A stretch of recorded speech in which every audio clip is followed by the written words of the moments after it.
some questions can change your life. And here's a question that changed my life.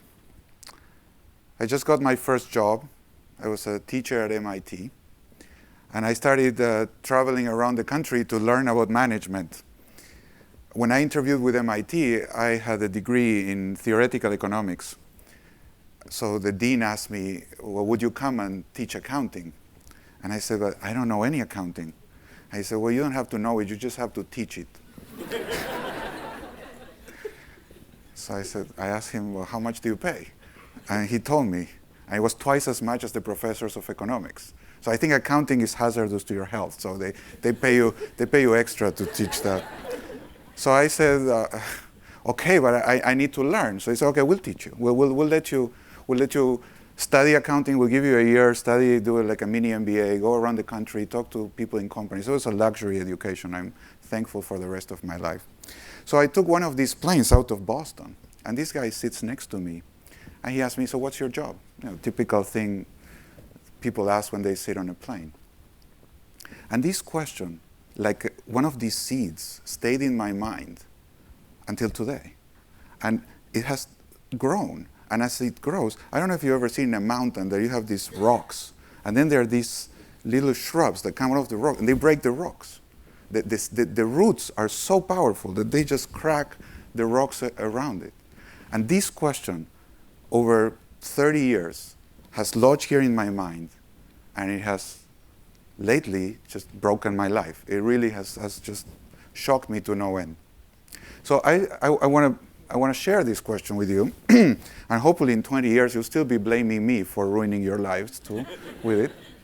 But I like to imagine you just sat on a plane today, now, and the person next to you, you don't know them, and they just turn to you and they say, what's your job? What would you say? In one sentence, what's your job? So please tell the person next to you. If you're remote and you're alone, just think about it. But if you're here, really, literally, this is like you just sat on a plane, the person next to you asks you, what's your job? What do you tell them? Go ahead, 5 seconds. Tell them, what's your job?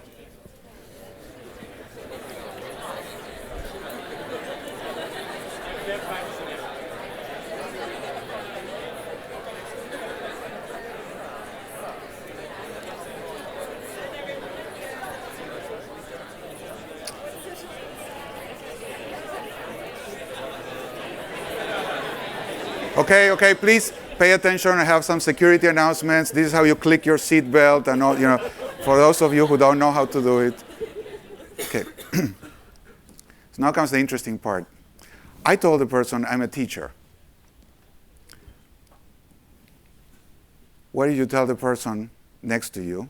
I'm going to bet you $100 that in 3 minutes you change your mind. How about that? How many people would take that bet? In 3 minutes, you will change. This is not for people that have heard me say this before, but I can recognize some faces. They raise their hand. Like, I know the answer. No, come on. I mean, do you know what your job is? How sure are you that you know what your job is? I'm not going to tell you that you're wrong. You're going to tell yourself you're wrong. How about that? $100. Would you bet? Yes. Most people say, okay, very good. So in the next 60 minutes that we're together, I hope to prove to you that the way you define your job, what your job is not what you think it is now. You'll think about it differently. Not only once, I'll do this twice. I'll bet you, I'll give you an answer, you say, yeah, okay, now I understand, and then I'll bet you again, and you'll be surprised again. Then I'll tell you why this is almost impossible for people to comprehend, and why it's so amazing that we are together here, and I consider myself, as Jeff said, one of you, because we have an opportunity to imprint this question in the collective consciousness, and I think it's one of those questions that will change the world. And then how to get that done, because it's incredibly difficult. So that's my goal, to share with you some ideas, but essentially what I say is not going to be relevant. What you learn is what matters.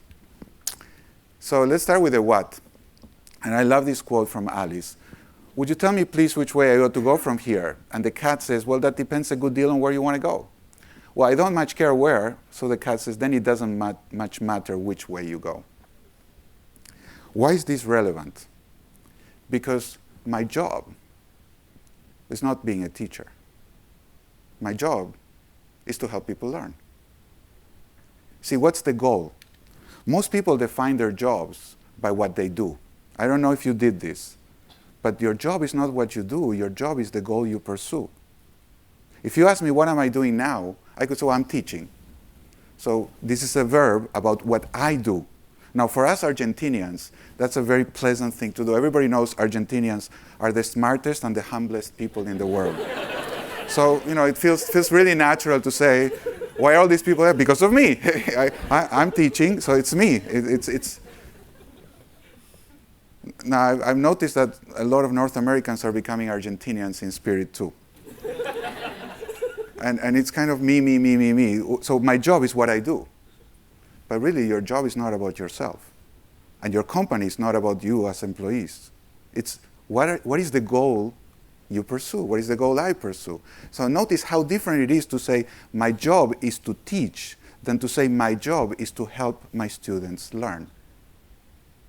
So let me just get a quick show of hands. How many people define their jobs? Now, this is not to embarrass anybody. It's for us to see what's the case. How many people define their jobs essentially as what you do? Okay.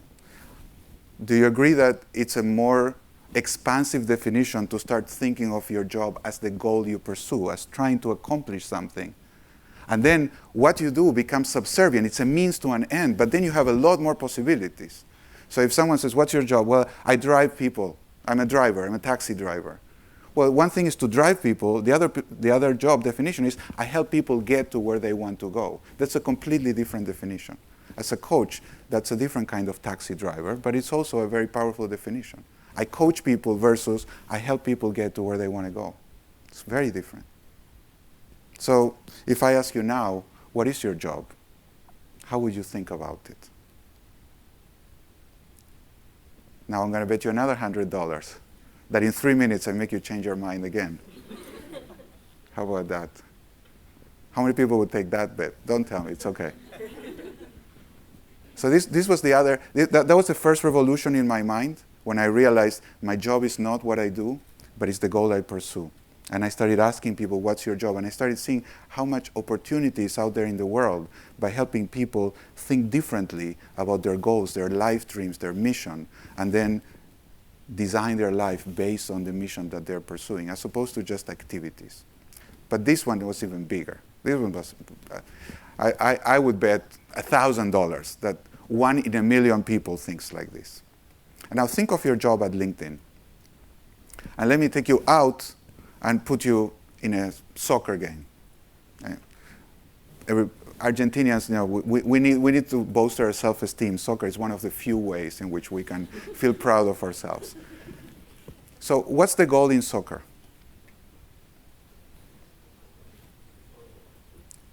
Well, this is not a trick question.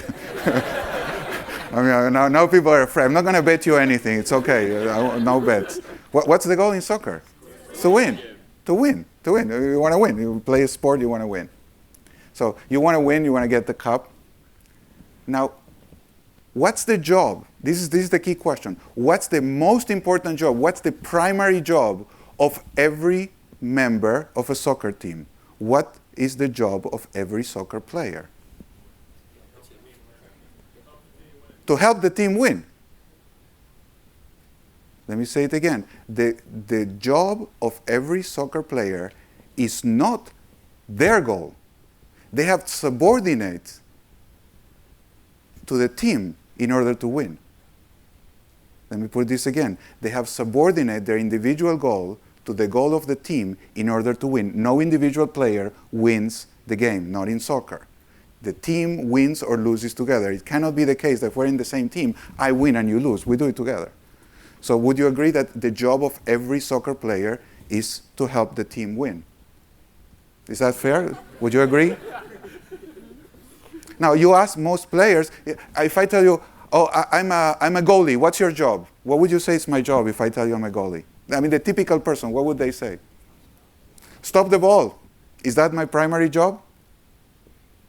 What's my real job? Help the team win. If I'm a defender, what's my job? Help the team win. If I'm an attacker, what's my job? Score goals? This is a trick question. I'm letting you know. What's my job? If I'm an attacker, I'm Maradona. What's the most important thing Maradona can do? Score goals? No. Help the team win. If we are winning 1-0 and there's 5 minutes left, and the coach says, go back and help defend the goal because we're winning. Imagine an attacker saying, no, that's not my job. My job is to attack and score goals. I'm not going to go back. Do you want a player like that in your team? I wouldn't. As a coach, I don't want to play. I want everybody committed to help the team win. That is the primary job of every player. It's not the goal of your position. It's the goal of the team that is superior to the goal of your position. Do you agree with this so far? What's the goal of every member of a company? What's their job? What's the primary job of every person in a company? Help the team win. Help the company win. This is not a trick question. I gave you the answer. This is the only job. This is the only job that makes the difference. Now, the way you do this job may be attacking, defending, IT, security, whatever, finance, accounting, marketing, sales. But those things are not your job. What's your only job? Help the company win. Let me just check. How many people said, my job is to help my company win? Okay. I would say, I'll assume the same proportion the people that are off-site, so I guess you owe me about $1 million. How does LinkedIn win? And this is what I love of the conversation I had with Jeff 5 years ago, and it's still resonating in my mind, is by creating economic opportunity for every member of the global workforce. That's the only job. That's the first job. It's the only job. Everything else is to do that, and to do it profitably, sustainably, ethically. But this is how you win. This is if we were playing soccer, this is the scoreboard. Are we doing this? And it completely changes the way you think about your job. If you start thinking, how does this action go all the way out to help create economic opportunity for every member of the global workforce? Suddenly, even programming or preparing coffee or anything could be, how can this help every member of the global workforce have a better life through economic opportunity? And it radically changes. I'm proud to be here because I hope that the conversation we have today will help every member of the global workforce. It may sound a little grandiose, but it's not grandiose. It's a small, I know it's a very small contribution, but that's what we're all doing every day. You are doing this. I feel proud to be with you doing this together. It's a completely different way to think about my job.